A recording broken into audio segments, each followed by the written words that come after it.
moralista. Ese es el mensaje del día de hoy y vamos ya a dar inicio a este mensaje. Abrochémonos los cinturones y empecemos de una buena vez en esta preciosa aventura. La palabra de Dios dice así: por lo cual eres inexcusable, oh hombre, que quien quiera que seas, tú que juzgas, pues en lo que juzgas a otro, te condenas a ti mismo, porque tú que juzgas haces lo mismo. Mas sabemos que el juicio de Dios contra los que practican tales cosas es según verdad. Y piensas esto, oh hombre, tú que juzgas a los que tal hacen y haces lo mismo, que tú escaparás del juicio de Dios, o menospreciáis las riquezas de su benignidad, paciencia y longanimidad, ignorando que su benignidad te guía al arrepentimiento. Pero por tu dureza y por tu corazón no arrepentido, atesoras para ti mismo ira para el día de la ira y de la revelación del justo juicio de Dios, el cual pagará a cada uno conforme a sus obras. Vida eterna a los que, perseverando en bien hacer, buscan gloria, honra e inmortalidad, pero ira y enojo a los que son contenciosos y no obedientes a la verdad, sino que obedecen a la injusticia, tribulación y angustia, sobre todo ser humano, que hace lo malo, el judío primeramente y también al griego, pero gloria y honra y paz a todo el que hace lo bueno, al judío primeramente y también al griego, porque no hay acepción de personas para con Dios. Verso 12. Porque todos los que sin ley han pecado, sin ley también perecerán. Y todos los que bajo la ley han pecado, por la ley serán juzgados. Porque no son los oidores de la ley los justos ante Dios, sino los hacedores de la ley serán justificados. Porque cuando los gentiles que no tienen ley hacen por naturaleza lo que es de la ley, estos, aunque no tengan ley, son ley para sí mismos, mostrando las obras de la ley escritas en sus corazones, dando testimonio en su conciencia y acusándoles o defendiéndoles sus razonamientos. Verso 16. En el día en que Dios juzgará por Jesucristo los secretos de los hombres conforme a mi evangelio. Sería extraordinario que al final de la predicación que tú hagas, al final de la enseñanza que tú impartas, puedas apropiarte de este mensaje, tal como Pablo lo hace, a tal punto de decir, este evangelio de Jesucristo es mi evangelio también, porque lo creo con todo mi corazón, es tanto mío que lo defiendo, dependo de ello, es el quien define mi vida, el evangelio de Cristo es el quien me salvó, el que me transita por este camino de santidad y aquel que me conducirá a ese tiempo de glorificación. Esto es extraordinario. Anteriormente estuvimos hablando, ¿verdad? Estudiando un poquito los versículos que abarcan acerca de este mensaje directamente a los gentiles, es decir, la culpabilidad de los gentiles. Y hemos visto el domingo anterior una serie de pecados que abarcan desde el comportamiento inmoral sexual, que esto acarrea todas las sociedades del mundo a nivel,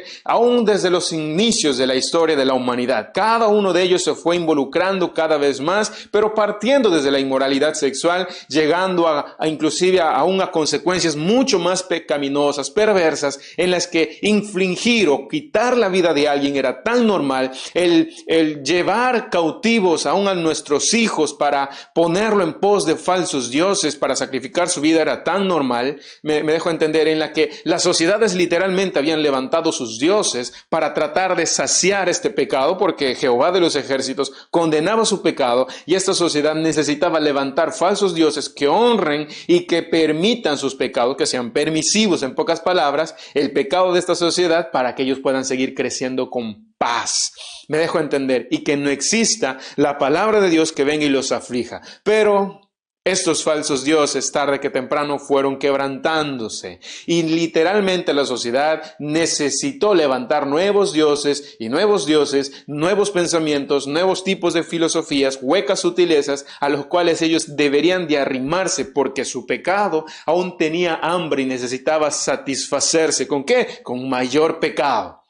Porque Dios condena estos pecados, no los permite, no quiere tener comunión con estos pecados. Es por eso que Dios en su infinita gracia y misericordia, Él literalmente planificó un plan maravilloso de salvación, de redención, en la que tú y yo vamos a ser los beneficiados. Somos los beneficiados y seremos los beneficiados para primeramente ser justificados a través de su Hijo. Es decir, Dios con nosotros, que vino a esta tierra, caminó en medio de nosotros, entregó su vida, murió en la cruz, no porque el enemigo haya triunfado sobre él, sino porque él voluntariamente había entregado su vida en la cruz.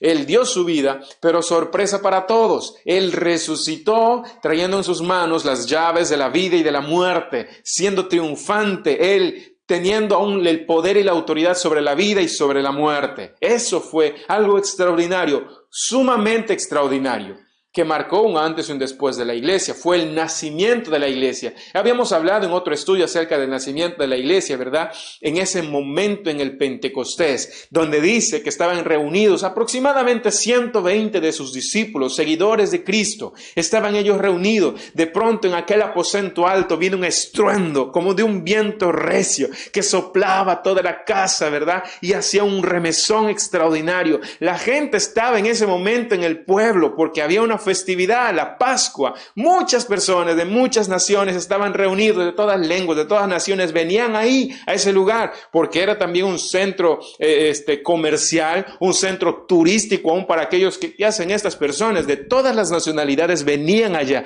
Y Dios permitió que todo esto ocurra, para que ante los ojos de todas las naciones, representados por estas personas, ellos puedan ver el nacimiento de la iglesia primitiva. Estos 120 se habían convertido en más de 3,000 personas convertidas en este momento. Dice que a través de las cabezas de los discípulos habían como lenguas de fuego que representaba la presencia del Espíritu Santo. Magnífico, porque era el cumplimiento de la promesa de Jesucristo. Los discípulos estaban tristes cuando Jesús había anunciado que él iba a ir, pero tranquilos, es necesario que yo me vaya para que venga el otro Consolador. Y aquí, en este preciso momento, en Hechos, capítulo 2, él estaba llegando, el Espíritu Santo venía y descendía sobre estas personas. Y todas estas personas que tenían un lenguaje común, empezaron a hablar en el lenguaje de las personas que venían de diferentes naciones. En tal sentido, todos habían escuchado el mensaje de Jesucristo, el mensaje de salvación, el evangelio que venía a transformar y remecer el mundo,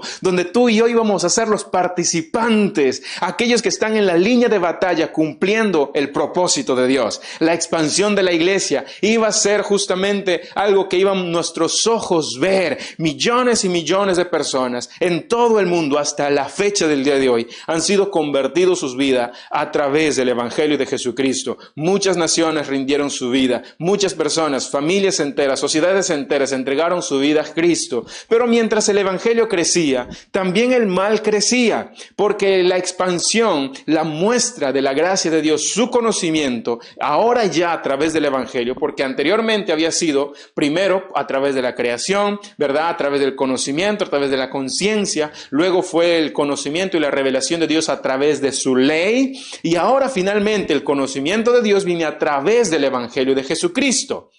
Y esta propagación, esta manifestación del evangelio de Jesucristo exige una respuesta de la humanidad, es decir, de abrazar, de creer, de responder favorablemente a esta oferta que Dios nos da, que es la salvación a través de su Hijo Jesucristo. El mal creció porque rechazaron esta verdad, no la quisieron aceptar. Pero de los que aceptaron, empezaron pues justamente a expandir el evangelio. La iglesia fue creciendo. Parte de las personas que estaban aquí en el aposento alto, de los turistas que vinieron, que formaban parte de la nación romana, algunos de ellos que recibieron a Cristo en su corazón se fueron a Roma y levantaron una iglesia, la iglesia en Roma. Y Pablo escribe literalmente esta epístola hacia ellos, a la iglesia en Roma. Esta iglesia que había partido, ¿verdad?, a través de esta conversión en el aposento alto. Y hubieron algunos problemas en esta iglesia porque los judaizantes quisieron venir y decir pues que es necesario que ustedes practiquen tales cosas como la circuncisión o comer tales cosas o dejar de comer tales cosas o respetar ciertas festividades y etcétera, etcétera. Mientras tanto los gentiles creían que no era necesario. Pablo viene y aclara el asunto. Tanto los judíos y los gentiles creían que estaban en buena postura. Pero Pablo viene, y hemos leído anteriormente este mensaje hacia los gentiles y ahora hacia los judíos, y él dice pues que tanto los gentiles y tanto los judíos van a estar en la misma bolsa siendo pecadores. Así como los judíos tienen todas estas raíces de pecados, ahora les llega el turno a los judíos. Y él empieza diciendo, ¿no? Por lo cual eres inexcusable. Oh hombre, quien quiera que seas, tú que juzgas, en lo que juzgas a otro te condenas a ti mismo, porque tú que juzgas haces lo mismo, tú estás haciendo lo mismo. Tú estás viviendo de la misma manera. A lo mejor no tan expositivamente o mostrando ante los demás tus pecados, pero lo haces también al tener pecados ocultos, al juzgar y sabes en tu conciencia que tú estás también quebrantando la ley de Dios. Cuando dice por lo cual, es literalmente el por tanto. ¿Por qué el por tanto? Porque es la conclusión del versículo 32. Quienes habiendo entendido, del capítulo 1, quienes habiendo entendido el juicio de Dios, que los que practican tales cosas son dignos de muerte, no solo las hacen, sino que también se complacen con los que las practican, porque él va a empezar a meterlos en el mismo saco también. Es decir, a los moralistas, aún los moralistas gentiles y los moralistas judíos, pero vamos a ver que específicamente esta parte es hacia los judíos.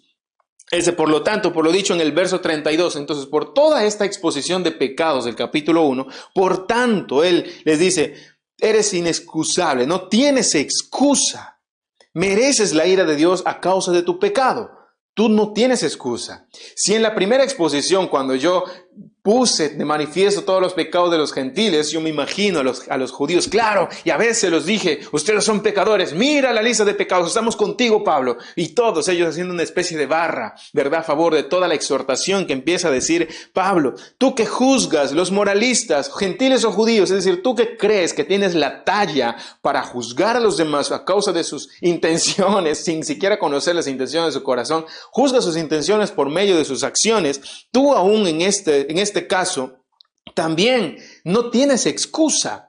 Es un síntoma, por ejemplo, del legalismo es el juicio crítico, ese deseo frenético o sin freno de juzgar las intenciones de los demás a causa de sus acciones. Somos muy desbocados, creemos que somos los meromeros, los que sí tenemos el contacto con Dios y que estamos nosotros en la capacidad, gracias a nuestro esfuerzo, gracias a nuestra capacidad de santidad, gracias a nuestra capacidad de vivir en justicia, en amor, en equidad, creemos que nosotros nos merecemos la cercanía de Dios, pero craso error. Creen que ellos están exentos del juicio de Dios porque no han incurrido en los pecados descritos en el capítulo 1. Sin embargo, lo que están ellos cometiendo es un terrible error y trágico, porque ellos tienen mayor conocimiento.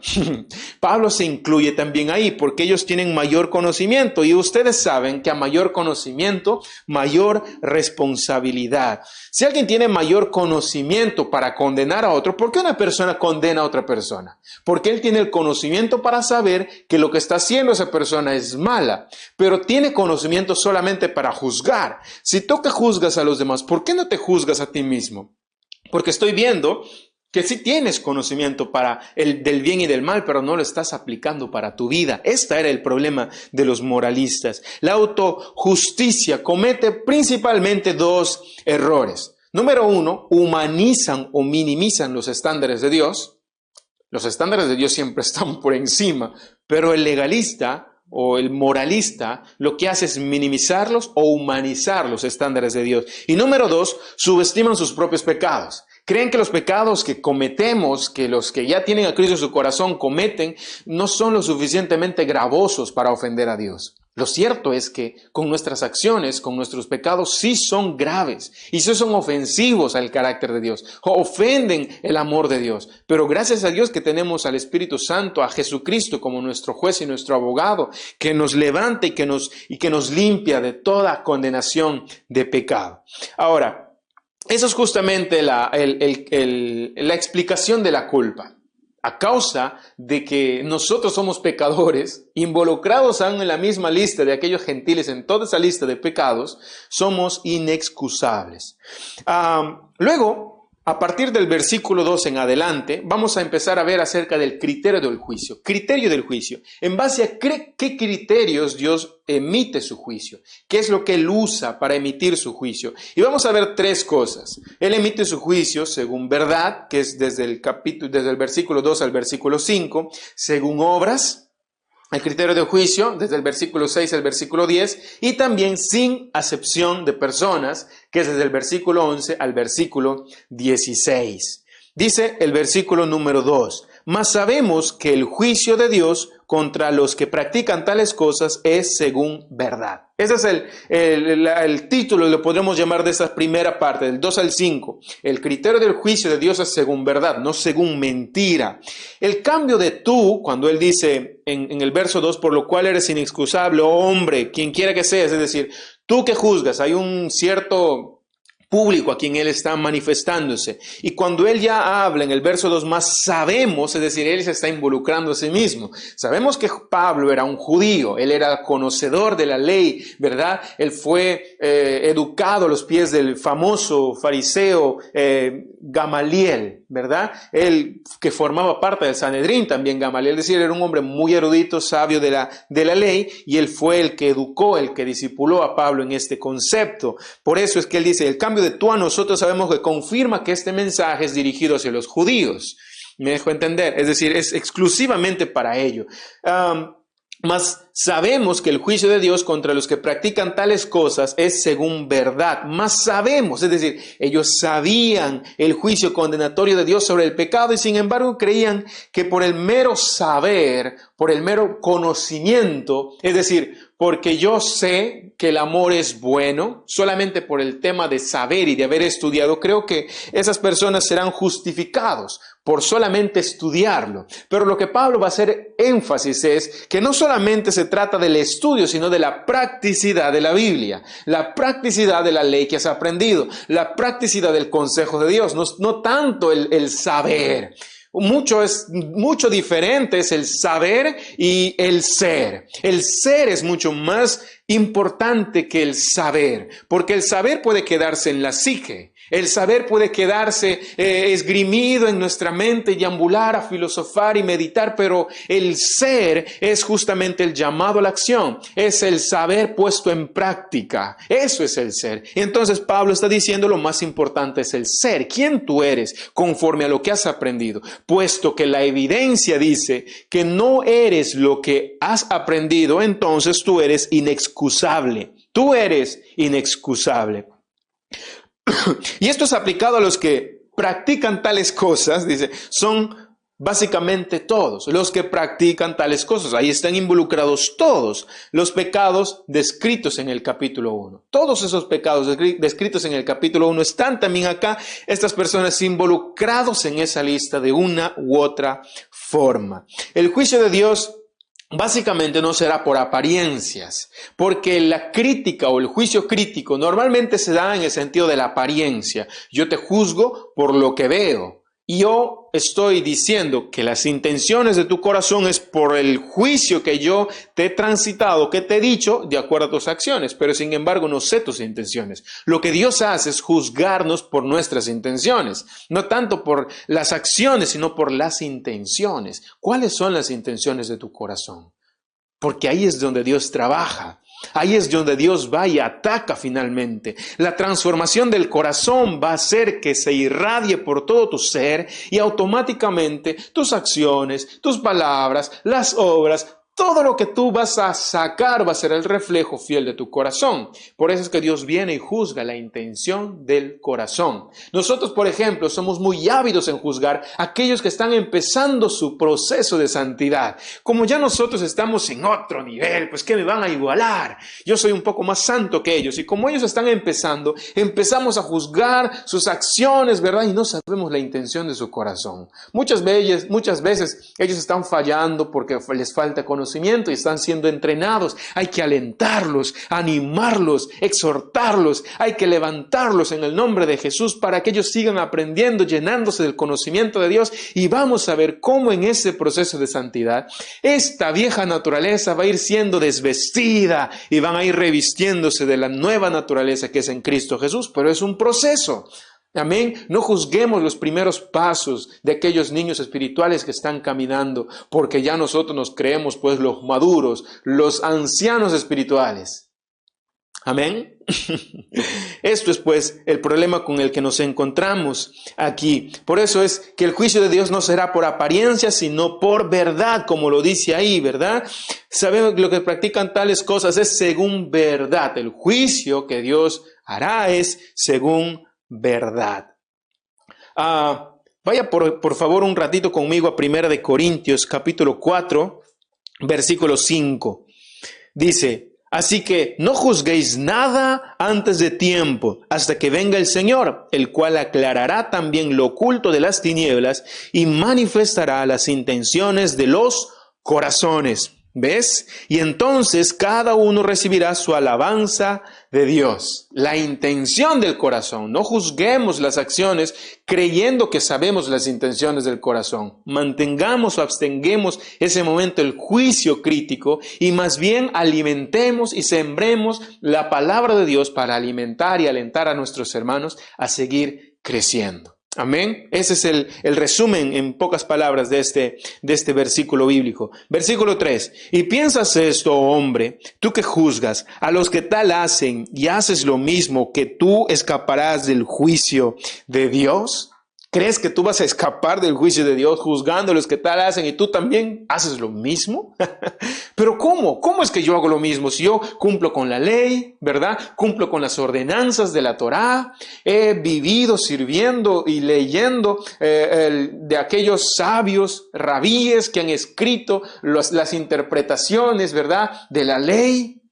Yo he vivido y vivo en ese sistema de obediencia, y Pablo viene y dice, vaya que él también era uno de ellos, y con justa razón, él también se involucra y sabe que las acciones que los judaizantes o que los judíos, los fariseos habían estado cometiendo, pues era un atropello a lo que Dios había dicho en realidad. Libres de condenación por el hecho de ser judíos. Ellos creían que por su mera nacionalidad, por haber nacido ahí en esa nacionalidad, eran libres de culpa, y aparte porque guardaban la ley, porque eran de nacionalidad judía, y aparte porque ellos cumplían la ley de esta manera, ellos se creían pues que estaban libres de la condenación o libres del juicio condenatorio de Dios. Pero esto no es así. El legalista cree que si ellos son mejores que algunos de los demás, ellos no serán juzgados. Ellos miden el pecado de los demás porque están un poco un nivel más bajo que ellos. Ellos matan, yo no mato, pero sí miento. Y creen que el mentir tiene un nivel de pecaminosidad menor al que ellos, que es mucho más grave. Ellos sí mataron. Ellos sí viven en inmoralidad sexual, pero vaya, yo soy un chismoso. Y el chisme no tiene el mismo peso que la inmoralidad sexual. Jesús viene y les aclara. Ellos sí se van y se revuelcan y son fornicarios. Y Jesús viene y dice, cualquiera que mire a una mujer para codiciarla, yo digo que ya pecó con ella en su corazón. Y es básicamente el elevar el nivel, el estándar de Dios al nivel que le corresponde. Los judíos habían humanizado la ley de Dios, la habían disminuido, la habían minificado, la habían caricaturizado. Y ese era el problema. Por eso se creían superiores a aquellos que sí practicaban estas cosas tal cual. Lucas capítulo 18, versículo 9 dice, a unos que confiaban en sí mismos como justos y menospreciaban a los otros, dijo también esta parábola. No es el mensaje, la parábola, sino lo que dice Jesús aquí. A unos que confiaban en sí mismos como justos. Esos eran los judíos. Creían que eran justos y confiaban que eran justos. Ellos se creían los justos. Y menospreciaban a los otros, así como aquella oración de este hombre que está golpeando su pecho y diciendo yo soy culpable, el otro, Señor, gracias por no haberme hecho como este hombre, yo sí soy el justo. Esa era la conclusión que ellos llegaban. Pero qué terrible. Versículo 4, o menospreciáis las riquezas de su benignidad paciencia y longanimidad, ignorando que su benignidad te guía al arrepentimiento. Es el versículo 4. Habla de varias cosas, ¿verdad? En otra versión dice así: ¿no ves que desprecias las riquezas de la bondad de Dios, de su tolerancia y de su paciencia, al no reconocer que su bondad quiere llevarte al arrepentimiento? ¿No te has dado cuenta que al tú poner a un costado estas cosas, estos atributos que surgen de una comunión y de aceptación, te va a llevar al arrepentimiento? Pero si tú vives creyendo que eres superior, no tendrás la plataforma de arrepentimiento, porque tú mismo eres tu piedra de tropiezo. No ves que estás fallando, no ves que eres un pecador, crees que eres alguien que tiene la altura suficiente para decir: yo sí soy acepto en Dios y tú no. Mientras las personas es más crítica en cuanto a otros y menos honestas, o en realidad son menos honestas consigo mismo con respecto a su pecado. Mientras más críticos son con respecto al pecado de otros, son menos honestos con respecto al pecado que ellos mismos tienen. Cuando él dice: ¿no ves que desprecias? Es decir, ¿no ves que lo haces constantemente, reiteradamente? Es más, ahorita lo estás haciendo y lo vas a seguir haciendo. ¿No ves que vives bajo este sistema? Y aunque cada persona ha experimentado a diferente grado la paciencia, que es decir, la sentencia retenida, es decir, Dios que es paciente con nosotros, y la longanimidad, es decir, la duración de ambas. Es decir, Dios ha sido paciente conmigo en el sentido que ha esperado. La longanimidad, pues ha sido mucho tiempo que Él está esperando, ¿verdad? Dios, la mayoría no aprecia lo que Dios ha sido y hace, y ha sido bueno con nosotros. Hemos visto nosotros en reiteradas veces su benignidad, que Él pues ha sido bueno con nosotros. A través de su conocimiento universal, Él nos ha dado su conocimiento, y también, es decir, fue benigno en ese sentido, y fue paciente en el sentido de que su sentencia ha sido retenida por muchos años, no ha llegado sobre nosotros y nos ha expulsado, nos ha fulminado de esta tierra. Y su longanimidad, esa retención ha sido muy larga, muy larga. La bondad de Dios entonces guiará o nos guía al arrepentimiento. Y al no considerar estas cosas, el ser pues benignos, el ser pacientes, el conocer y reconocer la paciencia, la benignidad, la longanimidad de Dios, no vamos nosotros a reconocer nuestro pecado y por consiguiente no nos vamos a arrepentir. Versículo 5. Por lo cual, pero, por tu dureza y por tu corazón no arrepentido, pero por tu dureza y por tu corazón no arrepentido, atesoras para ti mismo ira para el día de la ira y de la revelación del justo juicio de Dios. Esto es lo que está ocurriendo. Aquellos que rehúsan ver por la evidencia de Dios como una razón para confiar solo en Él, revelan su propia testarudez. Somos testarudos y por consiguiente estamos diciendo que no tenemos un corazón arrepentido. Mira lo que dice en Daniel capítulo 5, verso 20. Mas cuando su corazón se ensoberbeció y su espíritu se endureció en su orgullo, fue depuesto del trono de su reino y despojado de su gloria. Marcos capítulo 3, versículos 5 al 6. Entonces, mirándolos alrededor con enojo, entristecido por la dureza de sus corazones, dijo al hombre: extiende tu mano. Y él la extendió y la mano le fue restaurada, sana. Verso 6, y salidos los fariseos tomaron consejo con los herodianos contra él para destruirle. Hebreos capítulo 3, verso 8, el verso 15 y el capítulo 4, verso 7 dicen así. Primero el versículo 8 y el capítulo 3. No endurezcáis vuestros corazones, como en la provocación en el día de la tentación en el desierto. El verso 15 dice: entre tanto que se dice, si oyeres su voz, no endurezcáis vuestros corazones como en la provocación. El verso 7 del capítulo 4 del mismo Hebreos dice: otra vez determina un día, hoy diciendo después de tanto tiempo por medio de David, como se dijo, si oyeres su voz, no endurezcáis vuestros corazones. Hay un problema con el endurecimiento del corazón, y eso es lo que estamos viendo aquí. Pero por tu dureza y por tu corazón no arrepentido, atesoras para ti mismo ira para el día de hoy, de Dios. Es decir, la dureza de nuestro corazón lo que está revelando es un corazón no arrepentido. Esta dureza causó tristeza a Jesús cuando Él estuvo a punto de sanar a una persona que estaba con esta enfermedad y los fariseos venían y decían, ¿vas a sanarlos? Y Él se entristece en su corazón y aún sabiendo y siendo consciente de la dureza de su corazón, Él prefiere sanarlo. Y luego después de eso se van los fariseos y logran conciliar este problema para quebrantar el corazón de Jesús y buscar una excusa más para llevarlo a la cruz. Esto fue un problema muy, pero muy trágico.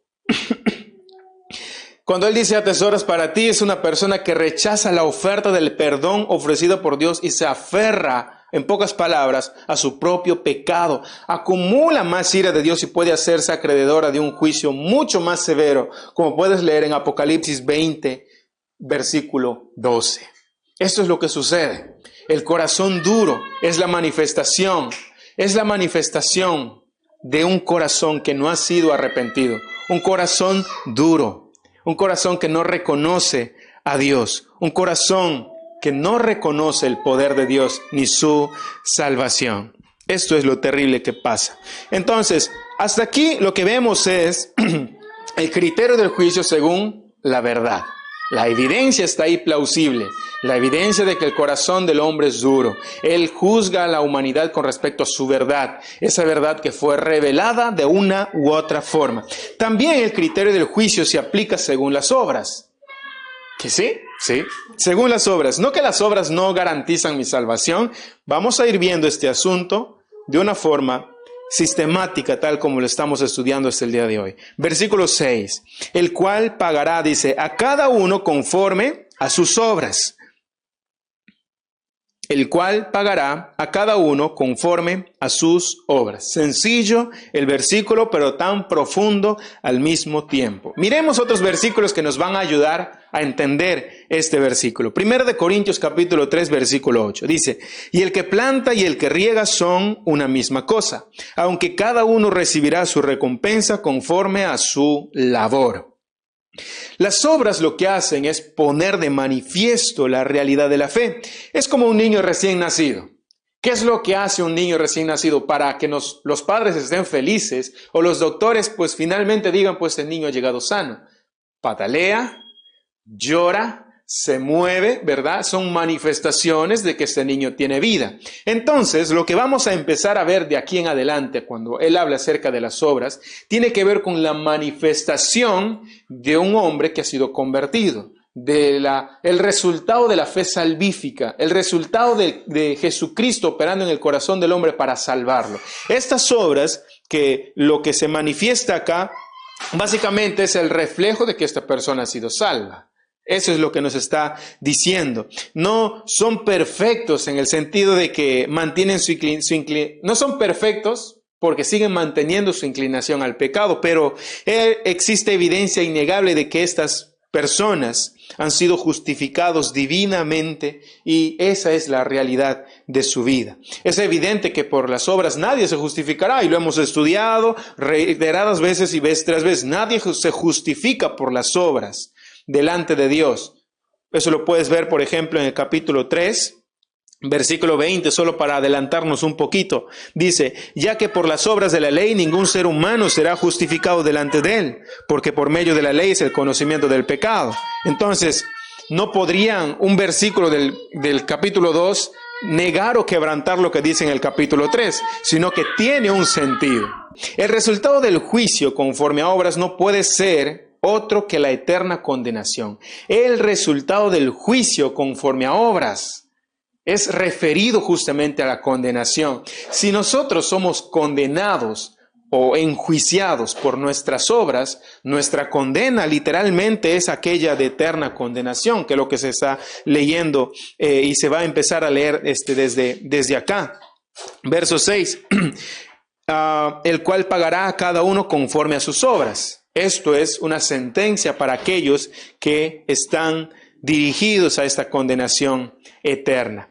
Versículo 7. Vida eterna. Por eso, en contraparte. 1 Primero en el verso 6 aclara el cual pagará a cada uno conforme a sus obras. Eso es implícitamente una condenación eterna para aquellos que viven sin Jesucristo. Y en el verso 7 lo aclara, le pone en contraparte, y vida eterna a los que perseverando en bien hacer buscan gloria y honra e inmortalidad. Del mismo modo, ¿verdad? Y eso es lo que nos está diciendo en el versículo 7. La conducta habitual de una persona determina la condición de su corazón. ¿Cómo es que está nuestro corazón? Obviamente, si esta persona tiene vida eterna, esta persona tiene la capacidad de perseverar en el bien, en hacer el bien. Tiene la capacidad también de buscar gloria y honra e inmortalidad. Está capacitado para eso. Por consiguiente, la conclusión que se llega acá no es porque esta persona hace el bien, no es porque esta persona busca la gloria, honra e inmortalidad, es que va a lograr su salvación, sino que esta persona, porque ha sido salvo, hace el bien, busca honra, gloria e inmortalidad de parte de Dios, tal como se describe aquí. No debe ser entendido como que mis obras entonces me están llevando a mí a conseguir la salvación eterna. No, puesto que tengo salvación y vida eterna, entonces este es el resultado de mi salvación. Pruebas, por ejemplo, de que alguien es salvo. Y eso es lo que nos dice acá. Desea que Dios sea glorificado en su vida. Lo que busca aquí es, perseverando en bien hacer, buscan gloria. Buscan gloria. Y la gloria que buscan es que Dios sea glorificado en su vida. Es decir, por ejemplo, la fama que él tenga, pues lleve a la gloria de Dios. Porque la fama que uno tiene, pues debe de ser llevada al corazón de Dios. ¿Por qué hago esto? ¿Por qué tengo? Porque Dios me lo ha dado. ¿Por qué estás feliz? Porque mira, pero ¿por qué tienes este trabajo? Porque Dios me ha bendecido. ¿Por qué tienes paz? Porque Dios me lo ha dado. Toda esa gloria que uno tiene es llevada directamente al corazón de Dios. ¿De qué más habla? Acerca de la honra. Es decir, esta persona, una evidencia de que es salvo es que busca honor que recibirá del Rey de Reyes y Señor de Señores. Este honor busca directamente de Él. Mira lo que dice. Vaya un ratito, por favor, conmigo a Mateo, capítulo 25, versículo 21. 25-21. Dice, y su Señor le dijo, bien, buen siervo y fiel, todo sobre poco has sido fiel, sobre mucho te pondré. Esta es la honra que busca un cristiano, un hijo de Dios. Este es el tipo de honra al cual nosotros anhelamos, que al final de nuestros días, buen siervo fiel, excelente, lo has hecho bien, has vivido conforme a mi evangelio. Y finalmente, inmortalidad. Finalmente, la inmortalidad, es decir, vida eterna ofrecido por Cristo. Yo deseo esa inmortalidad en el sentido de la vida eterna que Cristo me ofrece. Un ratito, por favor, vaya conmigo, 1 Corintios, capítulo 15. 1 Corintios, capítulo 15, versículo 53. Dice así, porque es necesario que esto corruptible se vista de incorrupción, y esto mortal se vista de inmortalidad. Este es el deseo de aquel que tiene a Cristo en su corazón. Esas son tres de las manifestaciones que son evidencias de que un hijo es salvo.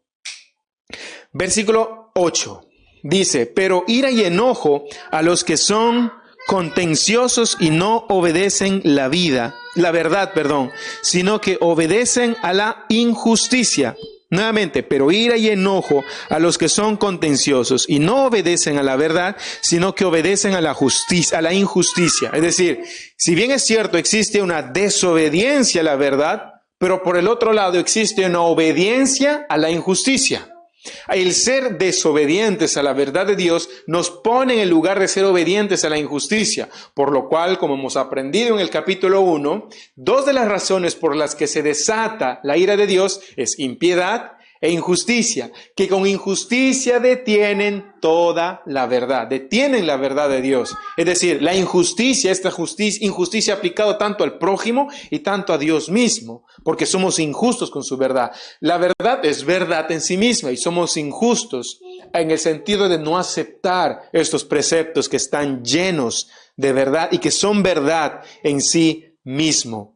El destinatario de la ira es calificado como contencioso, pero ira y enojo a los que son contenciosos. Es decir, ellos son los destinatarios. Esta ira es llevada a cabo a estos contenciosos, que un contencioso es aquel que es definido como rival, como rebelde, como opositor a la verdad de Dios. Habiendo conocido a Dios, no solo lo ignoran, sino que lo desafían. Desafían a Él al no abrazar su verdad. No obedecen la verdad implica que son desobedientes, que son obedientes a la injusticia. No obedecer la verdad significa o implica que son obedientes a la justicia. Para este versículo bíblico, me gustaría por favor que vayas conmigo un ratito al libro de Apocalipsis.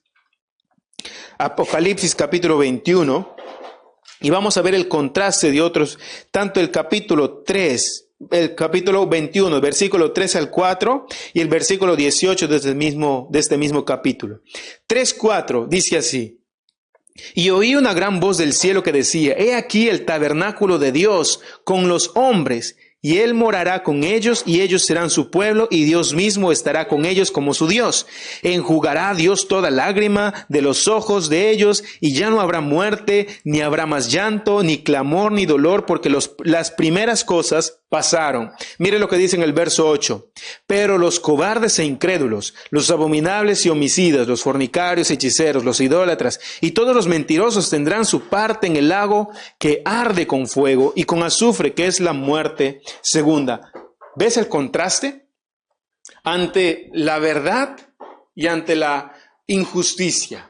Ante la obediencia a la verdad y ante la obediencia a la injusticia. Existen estas consecuencias. Por eso, la decisión más inteligente y más plausible que un hombre debe tomar es obedecer la verdad. Lo más tonto, lo más necio, lo más insensato es obedecer a la injusticia, porque conocemos sus consecuencias. Esto es lo que sucede. Versículo 9. Tribulación y angustia sobre todo ser humano que hace lo malo.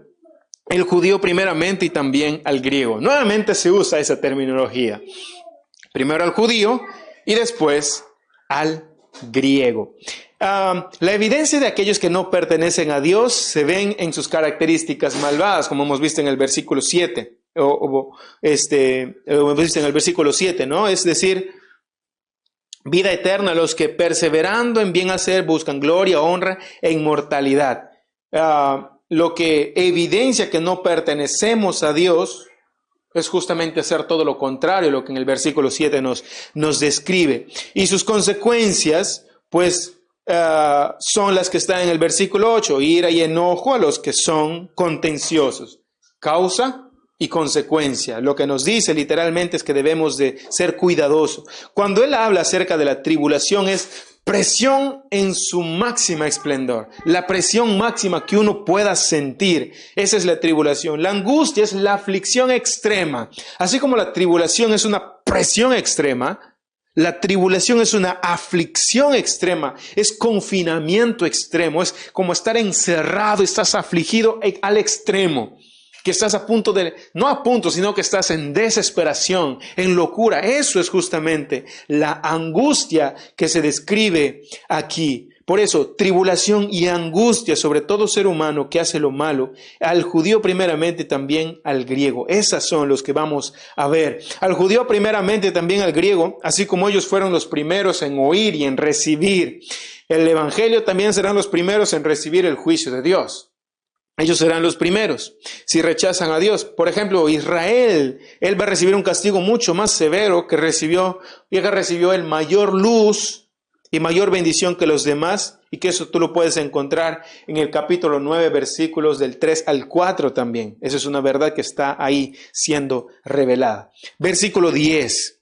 Pero gloria y honra y paz a todo el que hace lo bueno, al judío primeramente y también al griego. Nuevamente, hace el contraste del versículo 7. En el versículo 7 dice una persona que es salva, la evidencia es que busca gloria, honra e inmortalidad. Y aquí en el verso 10 nos dice, pero gloria, honra y paz a todo el que hace lo bueno.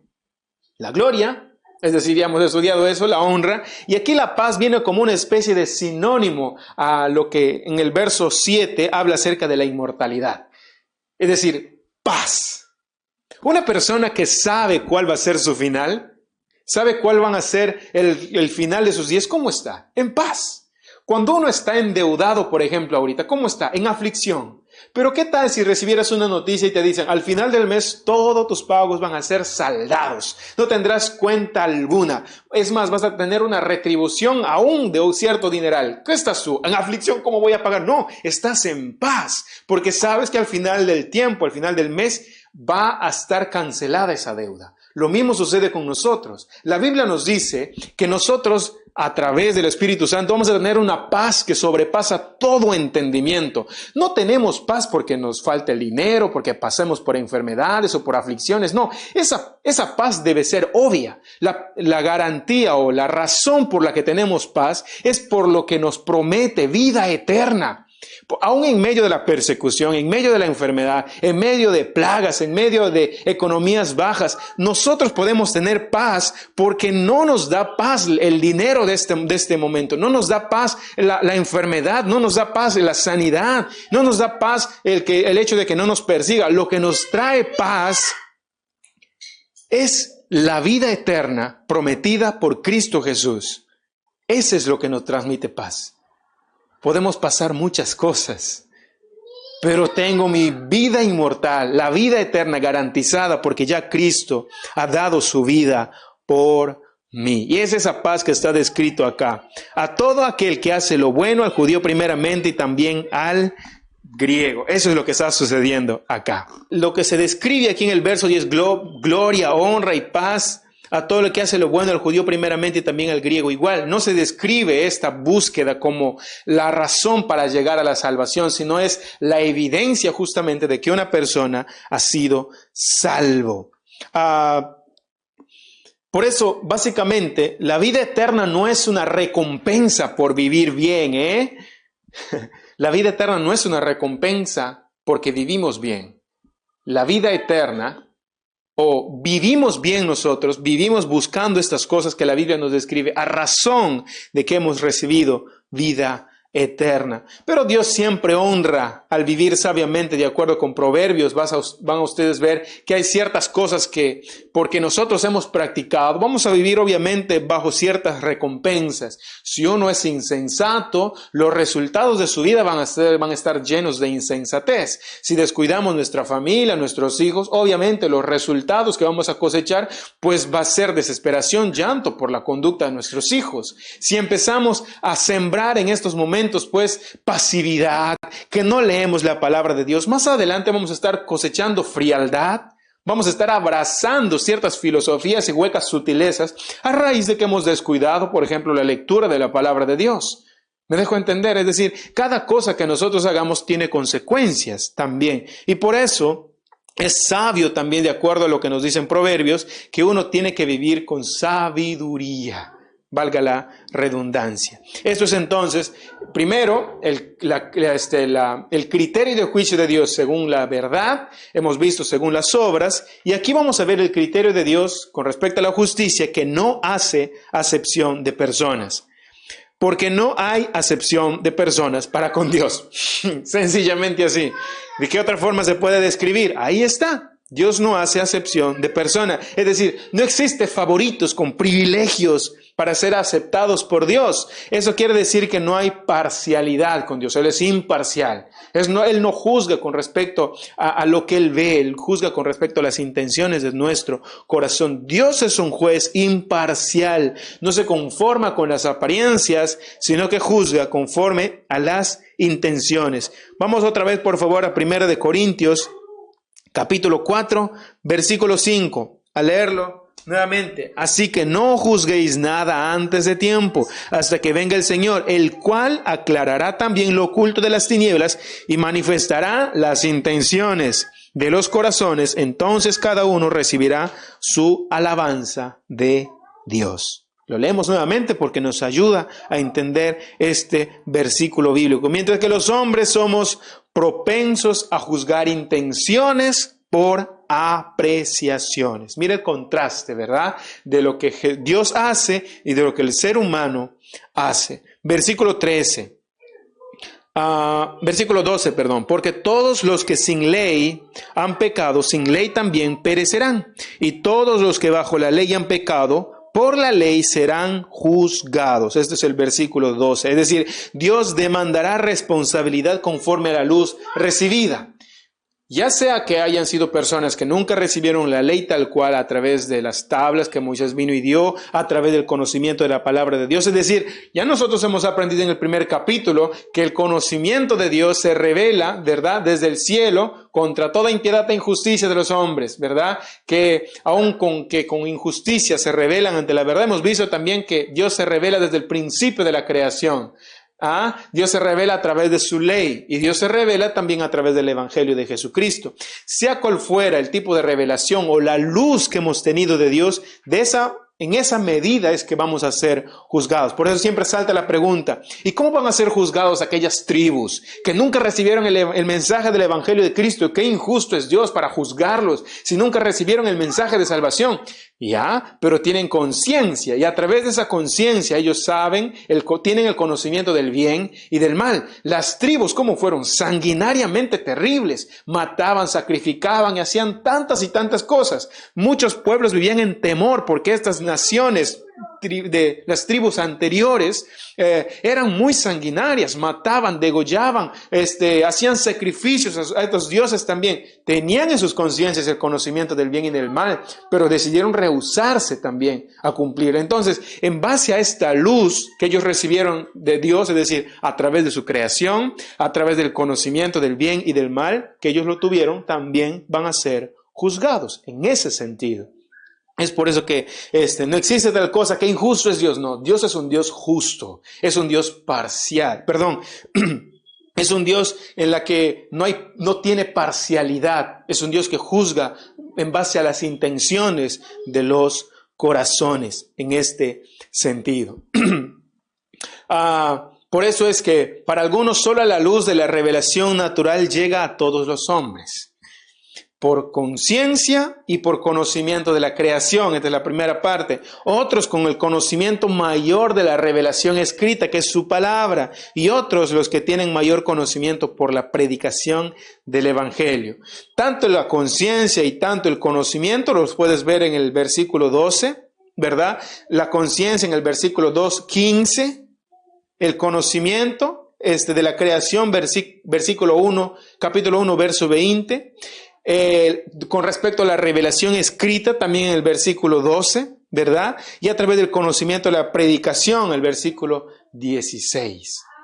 Eso es lo que podemos ver acá. El versículo número 13 dice, porque no son los oidores de la ley los justos ante Dios, sino los hacedores de la ley. Sino los hacedores de la ley serán justificados. Porque no son los oidores de la ley y los justos de Dios, sino los hacedores de la ley quienes serán justificados. Nuevamente regresamos a la misma premisa. No porque yo sea un hacedor o sea una buena persona, significa que yo voy a ser justificado. Aquí tiene que entenderse que a raíz de que yo soy salvo tengo estas buenas obras. Es evidente las buenas obras. Porque yo estoy viendo estas buenas obras, obviamente esta persona es justificada. Porque antes de estas buenas obras, él fue perdonado de sus pecados. Esta persona ha sido librada de la condenación. El hecho de oír la Escritura, por eso, no constituye ninguna ventaja si no va acompañada de obediencia. No solamente los oidores, sino los hacedores. Por eso, cuando Pablo afirma acerca de los hacedores de la ley, que serán justificados, está diciendo lo mismo que Santiago, que vayas por favor un ratito conmigo al libro de Santiago. Santiago capítulo 2 versículo 24 dice, vosotros veis pues que el hombre es justificado por las obras y no solamente por la fe. Esto pareciera decirnos entonces nosotros somos salvos a través de las obras y no, debe entenderse también como que el resultado de nuestra conversión son las obras. Y mire lo que dice en el verso 22. Hemos leído el verso 24 y mire lo que dice en el verso 22. ¿No veis que la fe actuó juntamente con sus obras y que la fe se perfeccionó por las obras? Es decir, existe esta sinergia, esta unidad a raíz de que yo he respondido por fe y para fe, ¿verdad? Estas obras se manifiesta. Y porque yo estoy viendo la manifestación de sus obras, es evidencia de que esta persona ha sido justamente salvada. Eso es lo que nos está diciendo también aquí en este versículo 3, en contraste a lo que hemos leído en Santiago 22, capítulo 2 y también en el 24. Por eso, tanto Pablo y Santiago están diciendo que los que obedecen a Dios son manifestados como justos. Los que obedecen a Dios son manifestados como justos y no tanto declarados justos por obediencia, sino son manifestados justos. La manifestación se ve, no es que son declarados justos a raíz de su obediencia. Por eso es que las buenas obras no se hacen para ser santos, sino que se es santo. Las buenas obras son porque somos santos, no porque vamos a ser santos, no porque vamos a ser salvos ni santos.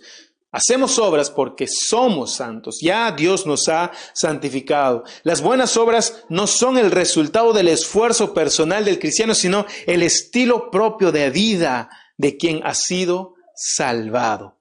Versículo 14 y versículo 15. Porque cuando los gentiles que no tienen la ley hacen por naturaleza lo que es de la ley, estos, aunque no tengan ley, son ley para sí mismos, mostrando la obra de la ley escrita en su corazón, dando testimonio a su conciencia y acusándoles o defendiéndoles sus razonamientos. Lo mismo que habíamos analizado anteriormente, ¿verdad? Los gentiles, está hablando acá, ¿no?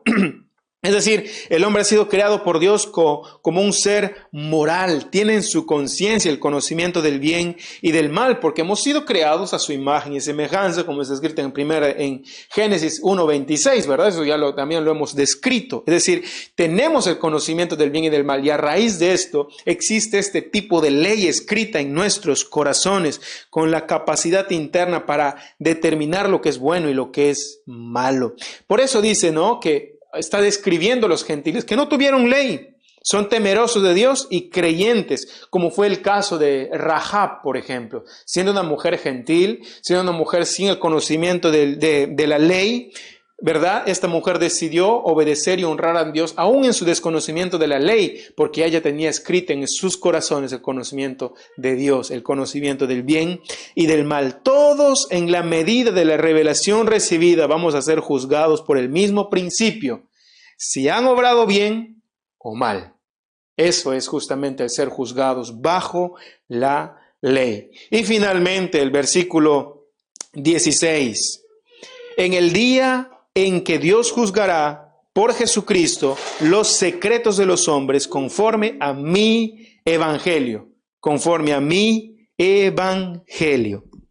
Eso es lo que estamos viendo ahora acá. El motivo detrás de entender el verdadero estado de todos los hombres es que todos son responsables de sus pecados delante del Dios creador. Eso es lo que estamos viendo acá. Todos somos responsables, no hay excusa. Por eso empiezas diciendo, tú no tienes excusa. Todos tenemos la responsabilidad de rendir cuentas delante de Dios. Aún hayamos tenido la ley escrita a través de la ley, o aún no hayamos tenido eso, pero sí tenemos la conciencia, el conocimiento del bien y del mal, o aún hay mucho peor todavía si hemos tenido el conocimiento del evangelio de Jesucristo. Esto es lo que sucede.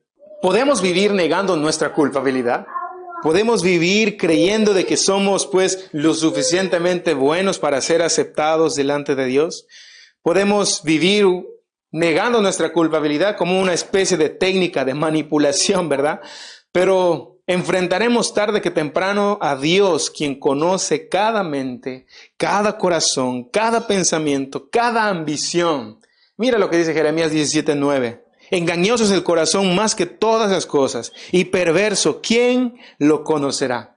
Si nuestra propia mente, si nuestro propio corazón nos engaña, ¿debemos depender entonces nosotros de lo que nuestro corazón y nuestra mente nos dictan? Creo que no. Hay una verdad extrema siendo revelada por Dios. Esta realidad ha sido dispuesta a la humanidad desde el principio.